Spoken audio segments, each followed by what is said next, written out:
Good morning, students. We'll be discussing example 5 and 6 today. These are very important examples. Example 5 has been asked frequently in the examinations. Example, the statement is show that bisector of the angles of a parallelogram form a rectangle. So you are given ABCD is a parallelogram और angle A का bisector, B का bisector, सी का और D का bisectors बनाएं तो ये P Q R S को आपने रेक्टेंगल प्रूफ करना है। देखिए, रेक्टेंगल प्रूफ करने के लिए या तो एक तरीका होता है कि आप इसे पैरेललोग्राम प्रूफ करके एक एंगल को 90 प्रूफ कर लें, या फिर इस क्वाड्रिलेटरल के सारे एंगल्स अगर आप 90 प्रूफ कर लें तो भी ये रेक्टेंगल हो जाएगा। अब देखिए आप जानते हैं कि एंगल ए और एंगल डी, क्योंकि ये पैरेललोग्राम है ना ABCD, तो angle A plus angle D ये दोनों मिलके बनेंगे 180 डिग्री। और ये हमें बाइसेक्टर्स दिए हुए हैं AP और DR, तो इसका मतलब एंगल ADS आधा हो गया एंगल D के और एंगल DAS आधा हो गया एंगल A के। तो DAS plus ADS is half angle A plus half angle D। Now half common ले लिया, angle A plus D, and angle A plus D as you know it is 180 degree. Therefore DAS plus ADS is equal to 90. 180 upon 2 is 90. अब triangle angle sum property जो होती है triangle में, उस हिसाब से ASD ट्राइंगल में ADS plus DAS plus this angle S should be 180, पर इन दोनों का सम 90 है तो therefore angle ASD is 90, but these two are vertically opposite angles, therefore angle PSR is 90। एक एंगल आपने 90 प्रूफ कर लिया।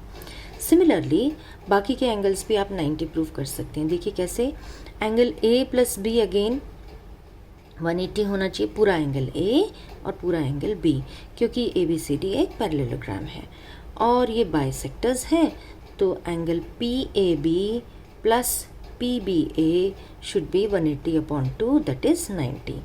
And in triangle APB, angle PAB plus PBA plus angle this P should be 180 by angle sum property, but the sum of these two angles is 90, therefore angle P is 90.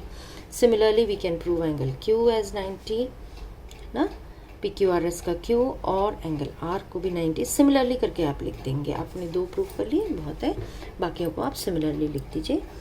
And since all the angles of this quadrilateral PQRS are of 90 degree, therefore it becomes a rectangle.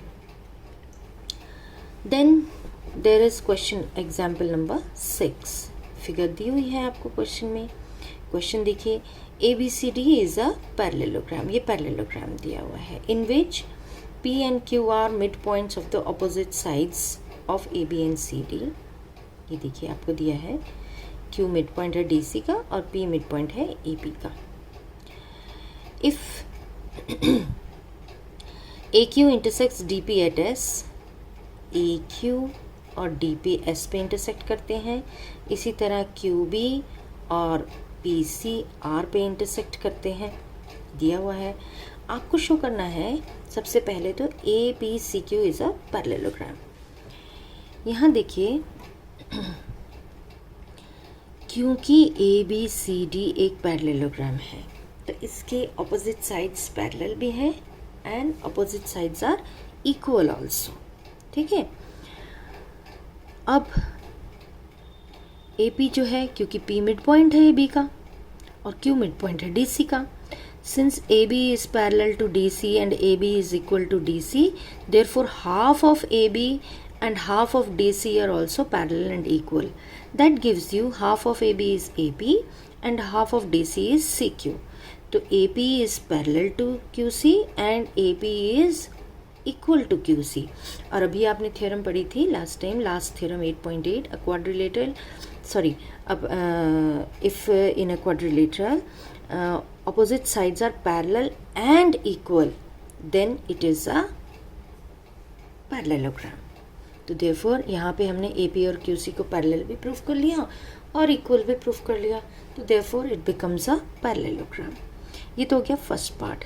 Second part है DQBP को भी आपने parallelogram prove करना है।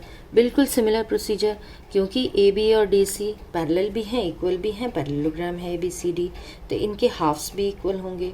Therefore PB half of AB and DQ half of DC are parallel and equal. One pair of opposite sides is parallel and equal, PB and DQ. Therefore DQBP is a parallelogram.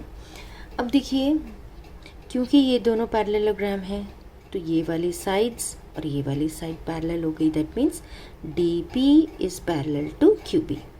तो उसके parts हैं SP और QR, वो भी parallel होंगे। इसी तरह AQCP को भी आपने पैरेललोग्राम प्रूव कर चुके हैं, तो therefore AQ and PC are also parallel, opposite sides of parallelogram. उसी के पार्ट्स हैं SQ एंड PR, तो SQ is also parallel to PR। तो अब आपने प्रूव कर लिया SQ parallel to PR, SP parallel to QR, क्योंकि PQRS में ऑपोजिट साइड्स दोनों pair of opposite sides parallel proof हो गई। Therefore this also becomes a parallelogram. I hope आपको ये दोनों एग्जाम्पल समझ में आए होंगे। Still if you have any difficulty in any concept or any reason specified in these examples, then you can ask me. Thank you.